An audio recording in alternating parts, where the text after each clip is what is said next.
Hey, so we're back, and we're talking about, we've been talking a lot. This is Liz and me again. We're on our way to a long road trip. We've been talking about the kinds of, like, whether these old actors, some of our favorites like Al Pacino, Robert DeNiro, and Dustin Hoffman, are in the practice of, like, coasting off their careers. I was in the camp that no, I think that, like, Al Pacino did Merchant of Venice, but Liz was saying no. What was your argument against that, Liz? Well, because when you're doing a film like a Shakespeare piece or something, that's usually a passion project, and that doesn't count. And also, it's a different type of acting entirely to be in Shakespeare. Shakespeare is its own kind of thing, so you can't really count that as a quote-unquote normal movie. But when I talk about coasting, The Irishman is a good example of that, because Al Pacino is basically playing the same part he's played for Scorsese for 4 films. So that's like, yeah, I think The Irishman was more like Grumpy Old Men meets Goodfellas. It was not really as much of a movie. What about, like, I don't know what that means, though, because, like, if you're doing a passion project, that means you're not being lazy. You're working hard at something. Yeah, well, that's a different thing. And passion projects are, that's something you care about, but it's not necessarily going to be. Merchant of Venice wasn't a mainstream hit. It was a solid critic hit, but it wasn't a mainstream hit. It wasn't like Robert De Niro doing all the Meet the Fockers movies. Yeah, well, we'll move on to that. All right, so what exactly is your definition of coasting? Because not having commercial hits, not because, like, he's had, I don't know what he's done wrong in terms of. It's not wrong. It's just coasting. It's just playing the same part you've done 1,000 times because you can. Now, not saying that Robert De Niro and Al Pacino hasn't earned their coast, because they've given us many years of pleasure and great filming. But now, I'm not going to necessarily go out of my way to see an Al Pacino or Robert De Niro film, because I know what I'm going to get.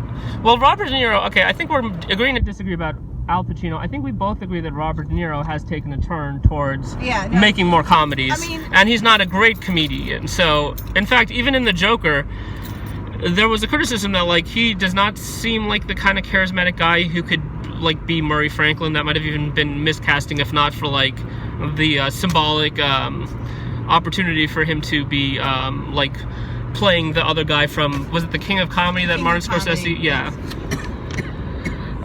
But at the same time, he kind of has the right to do what he kind of has the right to, like, I think that actors need to serve themselves. So if, like, his project is like, I want to suddenly do a lot of comedies, then, like, why not? It's kind of up to him. Like, he doesn't exist for me, he exists for him. And I think too often we forget that artists, artists aren't owned by us. You know.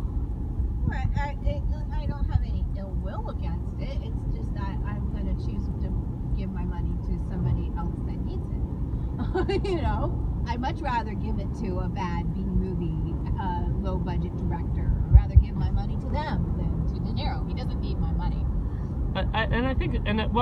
I know that for a while, I think someone suggested that he took on the franchise films like Meet the Parents, and especially the sequel. Well, he also wanted to work with his friend Dustin Hoffman, I think, was part of it, but he also did it, I think, because he needed to fund the Tribeca Festival. I don't know if that's why he did it, but if he did, But Soderbergh's a good example of that. He'll do that. One of my favorite directors is Steven Soderbergh. Steven Soderbergh, and yeah. He will do a mainstream film to fund his lower budget movie. That's not unheard of. Yeah. Well, that might be. So that's not really coasting. That's not coasting at all. That's paying the bills. Coasting There's nothing wrong with paying the bills, ever. So. Yeah, I think. Welcome to Virginia. I think John Huston did that with some of the, Well, actually, Matt Damon was said to do that with the Bourne series as well. But I think you could also find gems in the rough, like the David O. Russell films with Robert De Niro, like Silver Linings Playbook. I think you could find as evidence that if he's given the right material. But you also said that, like, something about Silver Linings Playbook, or like you weren't impressed that with his acting there because he's just reading good scripts by David O. Russell. Is that it, or? He's fine in it, but anybody could have been put in that role. But then the screenplay is really what shines in that movie, not necessarily the acting. Even though the acting's decent, but it's really about the screenplay in that film. The screenplay is brilliant, and that's good. And, you know, there's nothing wrong with supporting good screenplays. I think there was a chemistry to that movie. Like, you really could tell that those actors were a family. Most David O. Russell films have really good acting. That is all a tribute to the director himself. He's very good at directing actors. That's why he gets good actors for his movies. But I feel like you couldn't put, like, Bradley Cooper and his peer in a movie. Like, you needed, like, a larger presence, a larger-than-life presence for the dad. Like, for, you know, for those things. I can't say that, like, chemistry is, like, a one-way train or that it's all about the director.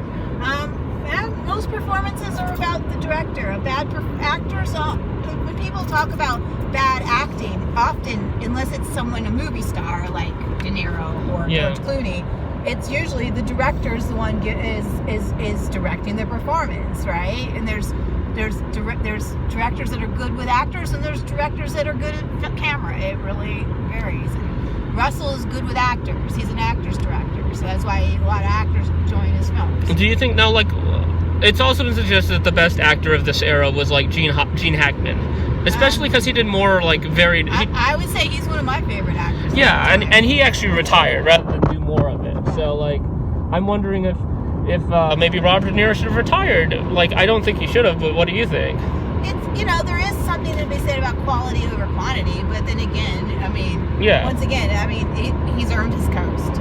I mean, if he wants to do Martin Scorsese picks for the rest of his life and play himself, he's earned it. Probably one of the smartest things he did was switch as not do a Martin Scorsese gangster film. Like, he didn't line up to be in The Departed. He didn't line up to be, you know, like, so, you know, David Russell, and there was a film he did with Diane Keaton that was actually pretty good. I wonder if you saw Righteous Kill, and if you were like, oh, this is like a example of... Did I see Righteous Kill? I don't remember if I saw Righteous Kill. One thing, if you saw Righteous Kill, it's just that the actors are older. So, like, obviously, like, there was a great movie about with Bill Murray and Robert De Niro from the 90s. I think Uma Thurman was in it. Do you remember it?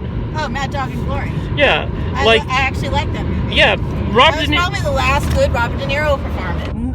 I don't know about that, but well, actually, Robert De Niro was actually pretty good in Alfonso Cuarón's take on Great Expectations. It was a small. It wasn't a full thing. He wasn't there for the whole movie, which I think was. But anyway, in Mad Dog and Glory, he actually plays kind of a schlubby character. He's not like, you know, a powerful man, and he's played both. I think he's definitely played, like in Goodfellas, he's the powerful guy.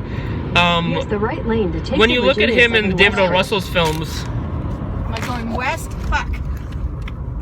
Excuse me while I cuss. Well, now we have an editor who I think can edit this out. West for 9 miles. I never edit out my F-bombs. In David O. Russell's films, though, he also kind of plays a Mad Dog and Glory kind of character. He's kind of an ordinary schlub.